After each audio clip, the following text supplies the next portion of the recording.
Paz do Senhor, igreja. A igreja está bonita hoje, não tá, gente? Gente do céu. Tô até, como diz um amigo meu, tô impressionante, com tanto que essa igreja está bonita. Mas vocês acham que eu tô falando que tá bonita porque tem umas mesas ali?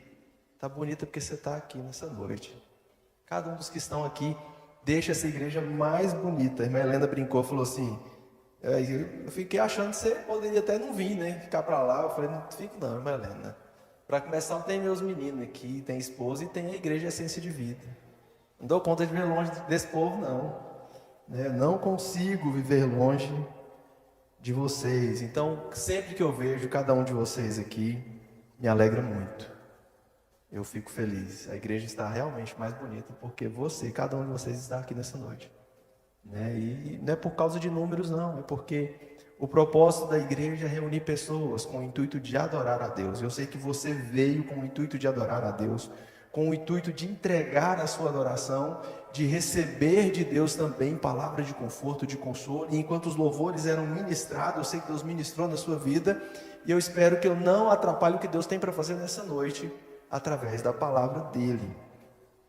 Mateus capítulo 5, nós vamos ler do versículo 1 ao versículo de número 3. Jesus, vendo a multidão, subiu um monte, e assentando aproximaram-se dele os seus discípulos, e abrindo a boca os ensinava, dizendo: Bem-aventurados os pobres de espírito, porque deles é o reino dos céus. Amém? Bem-aventurado ou felizes os pobres de espírito. Os pobres em espírito, algumas traduções vai trazer essa palavra, pobres em espírito. Aqui está pobres de espírito. E confesso que essa passagem sempre me chamou a atenção. Sempre me chamou a atenção. Até que eu fui impactado um dia estudando e sendo ministrado. E eu já tinha até ministrado essa palavra em um outro momento, não sei se aqui na Essência, mas de ontem para hoje, enquanto eu orava e pedia para Deus que colocasse a palavra que era para ser ministrada, tem alguns temas que vêm sido trabalhado, que eu venho tentando escrever algumas coisas. Então, enquanto eu orava, Deus me colocou esse texto para que seja ministrado. E eu tenho certeza que será uma palavra de conhecimento e vai trazer felicidade de fato. Que a proposta de Jesus é dizer quem são felizes. E ele começa com esse primeiro ponto: felizes, bem-aventurados, né, que é felizes, é a palavra Macarius, né? Então ele está falando de uma felicidade plena, real. Toda vez que aparece em qualquer texto escrito em grego, seja um texto poético, seja um texto de registro histórico, e aparece a palavra Macarius, essa palavra está apontando para uma felicidade verdadeira, uma felicidade real. E aí Jesus está dizendo, ele começa com as bem-aventuranças dizendo: felizes de verdade, aqueles que são pobres de espírito. E aí, como eu disse, esse texto me chama muita atenção, porque quando a gente vai entendendo de fato o que é ser pobre de espírito, nós vamos percebendo que nos falta felicidade muitas vezes, porque nós não nos colocamos nessa condição. Mas aguenta aí, que lá vem a pancada, daqui a pouco chega. Olhando para os primeiros versículos, o que a gente encontra aqui? A gente encontra Jesus, a multidão, os discípulos e o cenário, que é um monte. Jesus sobe um monte. O texto começa dizendo que estava próximo a Jesus a multidão, Jesus sobe um monte, está ali seus discípulos, e ele começa a ensinar. Nós temos uma atitude de Jesus. A primeira coisa que eu aprendo com esse texto é que esse texto fala de um Jesus que se importa com a multidão. Ele vê a multidão e resolve ensinar a multidão. Então nós estamos falando de um Jesus que se importa com a situação da multidão. Até porque Jesus está na Galileia. Jesus está em uma das regiões mais pobres da região ali da Palestina, daquela região ali. É uma das regiões mais pobres, com maiores dificuldades. Aquele povo era um povo judeu, né, era descendente de Abraão, ali era a terra que Deus prometeu a eles, só que eles estão sendo subjugados pelo governo romano. Eles estão tendo que trabalhar arduamente para pagar tributos a um governo que não é o governo deles. E eles têm algumas expectativas, esse pessoal tem anseios. Eles anseiam por uma política que liberte ele dos romanos. Eles anseiam por o que combina com esse libertador político, também alguém que tenha a atitude de fazer com que a religião deles os aproxime de fato de Deus, volte eles para o centro do que seria a vontade de Deus, um governo que as suas obras refletiriam, né, as ações de Deus provendo a libertação daquele povo. Então Jesus está vendo exatamente que aquelas pessoas estão sofrendo, são pessoas que trabalham muito, que pagam impostos muito, muito altos, e pessoas que provavelmente trabalhavam apenas para pagar dívidas e pagar tributos. Talvez uma situação muito parecida com a nossa nos tempos de hoje. Talvez uma situação bem parecida. E essas pessoas estão cansadas. Essas pessoas, Jesus ao ver a multidão percebe, ele conhece exatamente. Jesus mesmo estando no início do seu ministério, Jesus conhece quais são as dores da humanidade. Jesus conhece as necessidades humanas. E Jesus se senta. Quando eu leio Jesus se assentou-se, eu entendo que Jesus não tinha pressa. Jesus não estava com pressa. Jesus faz questão de tirar um tempo longo. São 3 capítulos que Mateus usa para registrar aqui o Sermão do Monte. Nós estamos no início do Sermão do Monte. E Jesus tira tempo para ensinar aquelas pessoas. Mais do que uma palavra de poder, de falar assim, eu quero que seja curado, coisas do tipo. Ele começa o seu ministério aqui no Evangelho escrito por Mateus, logo no início, tirando um tempo longo para ensinar, porque a palavra liberta, o conhecimento liberta. Conhecereis a verdade vos libertará. Então, Jesus começa dizendo, você está triste, vocês estão sobrecarregados, há uma carga tributária pesada, há uma dificuldade extrema financeira sobre vocês. Vocês estão, em outro momento, Jesus vê a multidão como ovelhas sem pastor. E aí, Jesus vê que aquelas pessoas estão procurando felicidade. Aquelas pessoas estão procurando resolver as suas situações e estão à espera de ouvir algo daquele homem, que na percepção deles, até o momento, era um profeta. Alguém muito poderoso. Eles não tinham a percepção que nós temos hoje. Nem os discípulos tinham a dimensão de que ele era o Cristo. Eles só vão ter essa percepção depois que Jesus ressuscita. Então aquelas pessoas estão em busca de alguma esperança. De alguma esperança. Surgiu um líder aqui que ele está movimentando uma grande multidão, vai todo mundo atrás daquele líder. Aquela pessoa pode ser uma esperança para nós. E Jesus não se coloca como essa esperança no primeiro momento. E isso aqui é muito importante. Porque eu entendo que esse ponto aqui é um princípio, que quando a gente entende isso aqui, a gente de fato conhece a verdadeira felicidade. A gente conhece de fato a verdadeira felicidade. Jesus já começa dizendo, bem-aventurado os pobres em espírito, os pobres de espírito. E é muito interessante que o termo utilizado para pobre, que Jesus utiliza aqui, se a gente fosse ao pé da letra entender qual que era essa palavra, aqui para traduzir para o nosso tempo, seria um mendigo. Porque essa palavra no original, ela traduz para alguém que está reduzido à miséria total,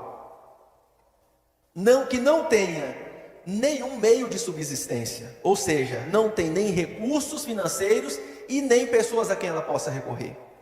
Então Jesus, quando utiliza essa palavra, né, que é petochos, essa palavra não era para dizer um pobre, alguém que tem dificuldade, porque todo mundo passava dificuldade, todo mundo era salário mínimo e alguns estavam até desempregados, passando aperto.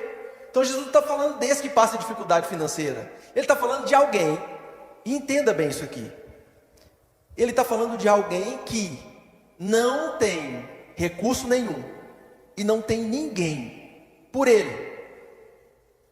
Aí Jesus diz, porque deles é o reino dos céus.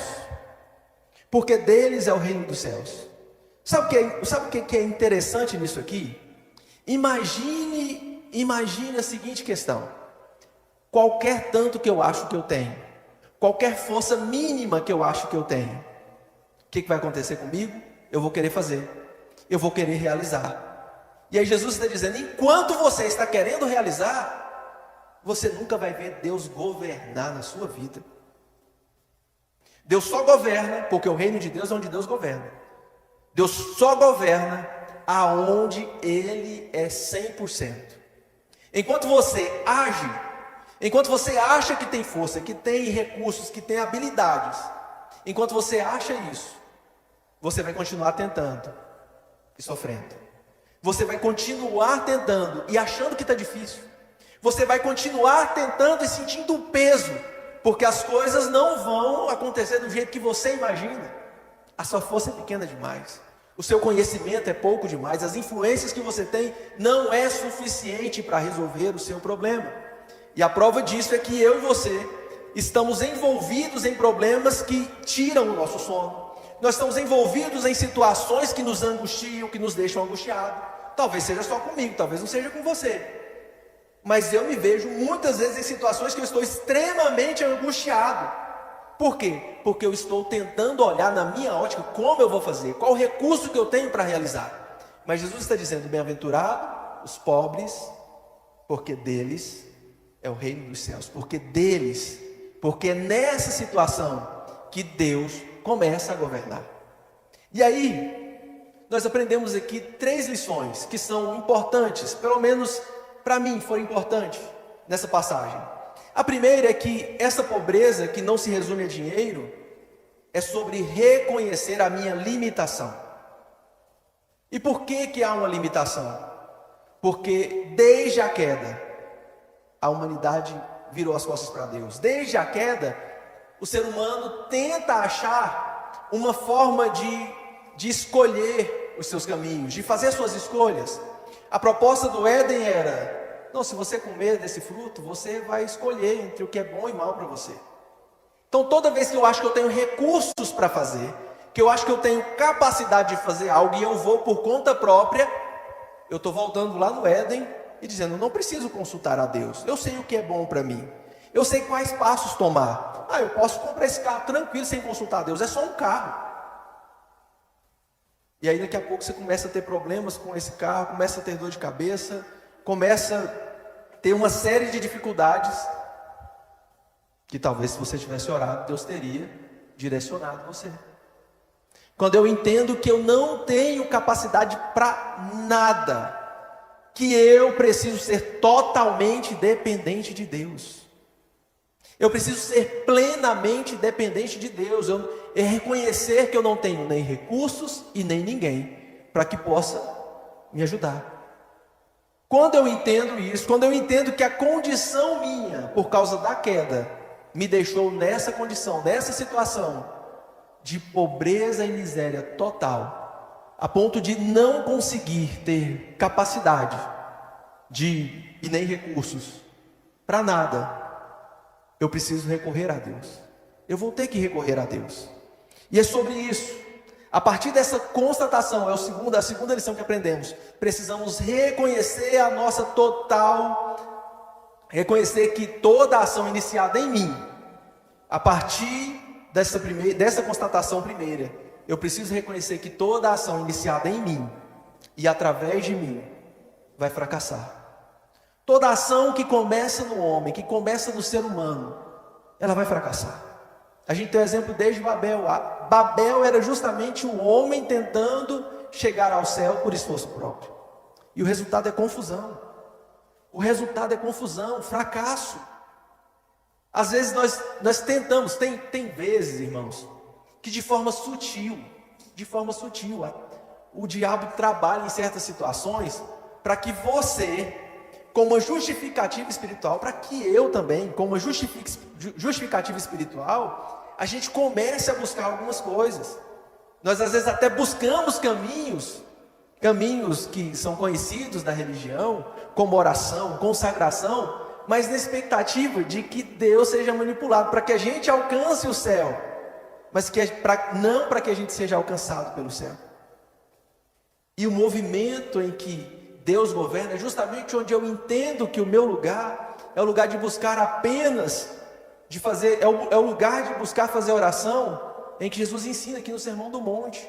de dizer: Senhor, seja feita a tua vontade, na terra, aqui na minha vida, como ela já é feita no céu. Senhor, eu preciso conhecer a tua vontade.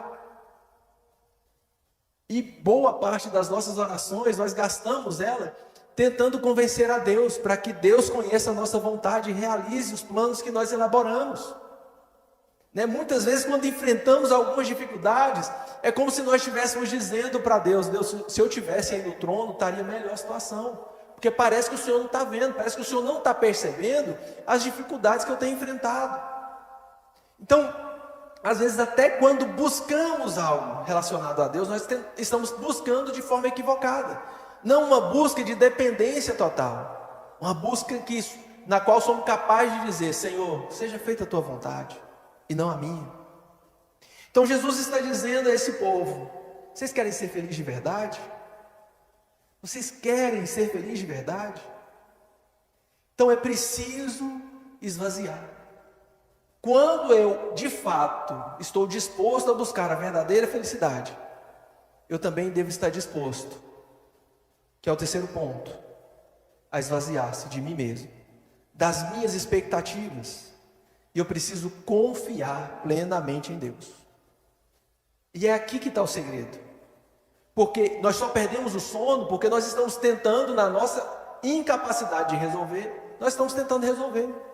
Quando nós entendemos que Deus é suficiente, Ele é capaz de resolver, e nós entregamos a Ele, confiamos plenamente a Ele essas demandas, nós vemos Deus governar. É nesse momento em que nós percebemos e vemos Deus governar. Quando eu entendo que não tenho como fazer, quando eu assumo a minha condição limitada e desprovida, eu recorro a Deus. E quando eu recorro a Deus, Ele começa a governar. Ele começa a governar crises que eu passo no meu casamento, crises que eu passo no meu trabalho, crises internas. Porque tem coisas que é fácil eu dizer: não, foi o outro, é os meus filhos que estão me deixando maluco, é a minha esposa, é o meu esposo, é o meu patrão. Mas tem coisas que é interno. Fala assim: gente, nem eu estou conseguindo me entender. O consultório está cheio de gente assim. O consultório está cheio de gente assim. Eu não consigo me entender, Davi. Então, quando eu reconheço essa incapacidade, Deus começa a governar. Então, é justamente essa percepção que fez com que o Jó se posicionasse ao dizer que, apesar de não entender o processo que ele está vivendo, apesar de não saber o que está acontecendo, apesar de ter perdido tudo, inclusive a sua saúde, e ainda ter ficado para ele a esposa que está o tempo todo falando: abandona esse Deus, amaldiçoa esse Deus e morre, está feio isso para você. Ele reconhece e diz: eu bem sei que meu Redentor vive e que por fim se levantará. Essa é a oração que nós precisamos fazer em tempos difíceis de angústia. O nosso posicionamento precisa ser esse: eu não sei o que vai acontecer, mas eu sei que o meu Redentor vive. Eu sei que o meu Redentor vive e Ele há de vir me resgatar. Ele há de vir trazer solução para essa situação.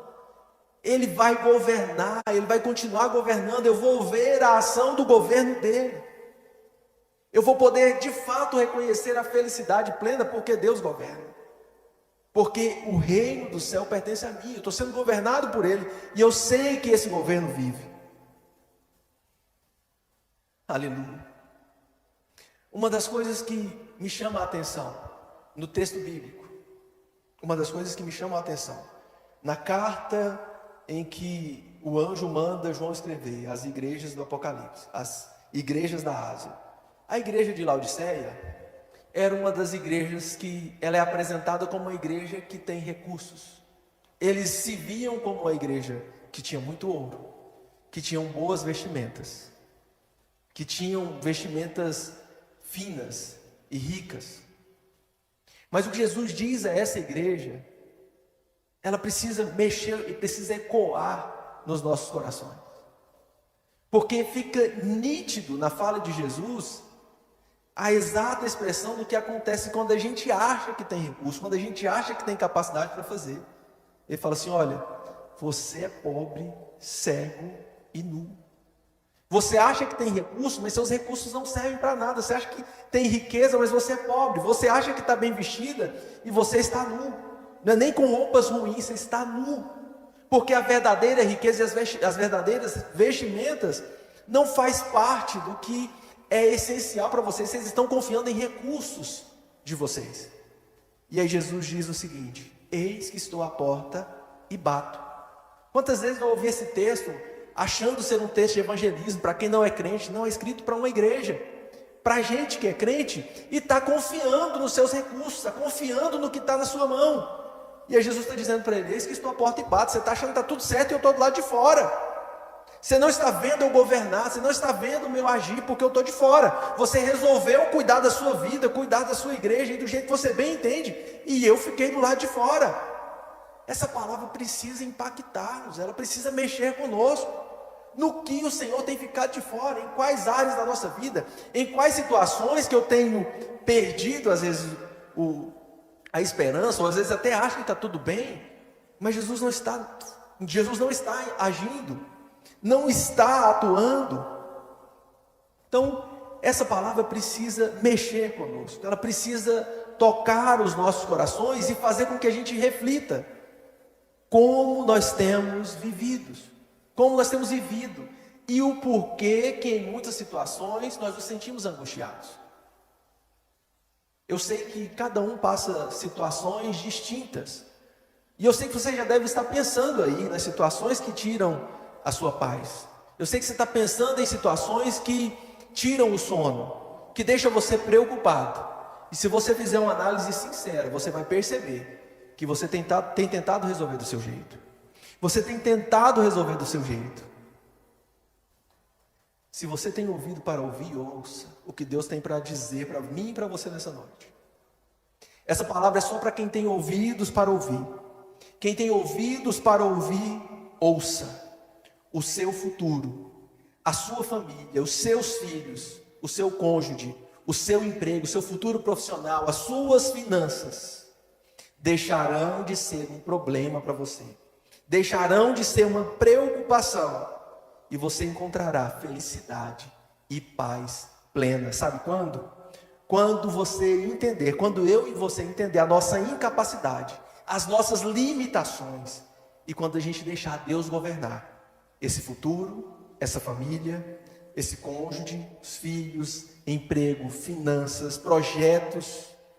Quando nós começarmos a entregar tudo isso nas mãos do Senhor, Senhor, eu estou disposto a trabalhar, eu estou disposto a ir, mas eu preciso ser guiado pelo Senhor. Nós tenhamos a mesma percepção e a mesma ação de Abraão, que o Senhor fala para ele: Abraão, sai daqui e vai caminhando aí para um lugar que eu vou te mostrar. Vai andando que eu vou te mostrando. E nós temos dificuldade. Isso foi imputado por justiça a Abraão, um homem que creu numa promessa quando ele não tinha capacidade de ser uma grande nação, porque ele não tinha filhos. Ele creu e saiu de um lugar onde ele tinha uma base, e ele vai para uma terra distante. O que tem roubado o nosso sono, o que tem feito com que nós sejamos entristecidos, tudo aquilo que te angustia, que traz angústia ao meu coração, deixará de ser um problema, deixará de ser um motivador de tristeza, quando nós entendemos a nossa incapacidade em todas as áreas e começarmos a entregar ao Senhor, confiar no Senhor. Falar: mas como que eu não vou preocupar? Mas e vai adiantar o que você preocupar, menino? Vai adiantar o que? Você não tem como resolver. Você não tem recursos para resolver. A maioria das vezes que nós tentamos com a nossa força moldar uma criança, um filho, parece que fica pior. Quando nós tentamos convencer alguém, um cônjuge ou um colega de trabalho, de que eu tenho razão, parece que a pessoa mais se arma e ela fica tentando arrumar justificativo para dizer que ela também tem razão. Porque nós estamos confiando na força do nosso braço. Nós estamos confiando em nós mesmos. E isso tem sido motivo de angústia. A maioria das pessoas que se encontram angustiadas, entristecidas, com alguma situação que fugiu de controle, a angústia é a percepção de que eu não estou conseguindo resolver, as coisas não estão fluindo, as coisas não estão andando. Mas nessa noite eu quero que você pense aí, Que você seja visitado pelo Espírito Santo nesse momento, para que você busque na sua mente, para que você busque as situações que têm sido motivos de angústia, que têm roubado a sua paz, que têm impedido às vezes de você até orar, de você buscar a Deus, porque a coisa saiu tanto do controle.